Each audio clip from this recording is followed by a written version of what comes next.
অনেক দিন পর আবার বাড়ি যাচ্ছি। আজকে কি মন হলো হঠাৎ করে আজকেই বাড়ি যাওয়ার খুব হুজুক উঠেছে, তাই আজকে সবাই সুন্দর করে রেডি ফেডি হয়ে একদম চললাম।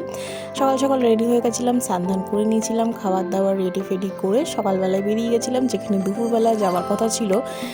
চলেও এসেছিলাম, প্রায় কিছুটা সময় আমি ভিডিও করে উঠতে পারিনি যেহেতু আমি আমার মেয়েকে নিয়ে বাইকে করে গেছিলাম। দেখো কি সুন্দর পরিবেশ লাগে না বলো, যে অনেক দিন পর যাওয়ার পর। তারপর সন্ধ্যা হয়ে গেছিলো, সন্ধ্যের পর রেডি শেডি হয়ে চলে গেছিলাম রাসের মেলায়। দত্তপুকুরের রাসের মেলা তো ফেমাস, তোমরা সবাই জানো। এই হলো রাসের প্যান্ডেল। আজকে রাসের মেলায় ঘুরতে গিয়ে অনেক কিছু কেনাকাটা করেছিলাম, অনেক দিন পর ভাল লেগেছিল। আমার হাজব্যান্ড বাড়ি ছিল না, আমার হাজব্যান্ড বাড়ি চলে গেছিলো, তাই জাইম্বু, আমি, দিদি আর দিদির মেয়ে মিলেই বেরিয়েছিলাম। আমার মেয়ে ছোট বলে ঠান্ডা লেগে যাবে বলে তাই বাড়িতে রেখে এসেছিলাম। দেখো কি ভালো লাগে বলো, এতদিন পর এই মেলায় এসেছিলাম। তারপর ঘুরে ঘাড়ে নিয়ে বাড়ি চললাম। টাটা। আপনাদের কেমন লাগলো কমেন্টে